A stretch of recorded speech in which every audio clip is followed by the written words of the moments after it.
I've had the privilege to visit San Francisco on several occasions, and the natural beauty of the Bay Area is stunning. One of the highlights of any trip to the Bay Area is a visit to the notorious island of Alcatraz, also known as the Rock. The small island sits about 1.5 miles off the coast of Fisherman's Wharf and served as a federal prison until it was closed in 1963. It housed some of America's most notorious criminals and is the source of numerous legends and books and movies. The Rock is an integral part of modern Americana. There was a great island city in ancient times that also bore the name the Rock, that was much better known in its day than Alcatraz because it was a paradise, not a prison. It was called the Queen of the Sea. Now, what ancient city am I talking about? It's the Phoenician stronghold of Tyre, which literally means rock. Ancient Tyre was a thriving center of international commerce. The city was divided into two parts. You had the mainland area on the coast and the island stronghold, which was called the Rock, that was about 600 yards off the coast. Tyre was an impregnable fortress. It was surrounded by a double wall 150 feet high with 25 feet of earth between. It was a proud, wealthy, opulent city that especially prided itself in its great knowledge and wealth. In 587 BC, the prophet Ezekiel wrote 3 long chapters, Ezekiel 26, 27, and 28, about the destruction of the Rock.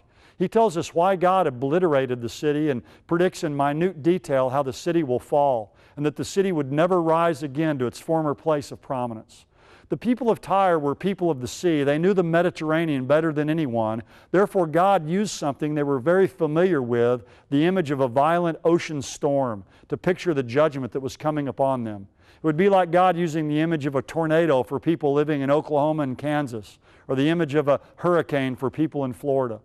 The most detailed part of the prophecy is found in Ezekiel 26, 12 to 14.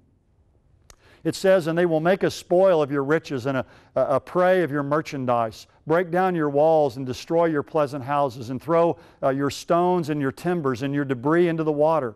So I will silence the sound of your songs, and the sound of your harps will be heard no more. I will make you a bare rock. You will be a place for the spreading of nets. You will be built no more, for I, the Lord, have spoken, declares the Lord God." This is a clear reference to Alexander the Great, who devastated and pillaged the city in 332 BC after a 7-month siege. Ezekiel predicted the coming of Alexander against Tyre about 250 years before it occurred. Alexander the Great overwhelmed the mainland city as well as the island stronghold in 332 BC, and he did it by constructing a causeway to get his troops from the mainland to the island city. The causeway is said to have been at least 200 feet wide. It was constructed from stones and timber from the destruction of the old city of Tyre on the mainland. In specific fulfillment of Ezekiel's prophecy, the very foundation stones, timbers, and dust of the city were cast into the water. How incredible is the prophecy of Tyre? Mathematician Peter Stoner says the probability of the fulfillment of the entire prophecy of Tyre, taking into account all the details, is 1 in 400 million. Was this prophecy completely fulfilled? Consider this. Over 100 years ago, a traveler passed by the location of ancient Tyre and described the ruins exactly as Ezekiel predicted. The traveler said this: "The island as such is not more than a mile in length.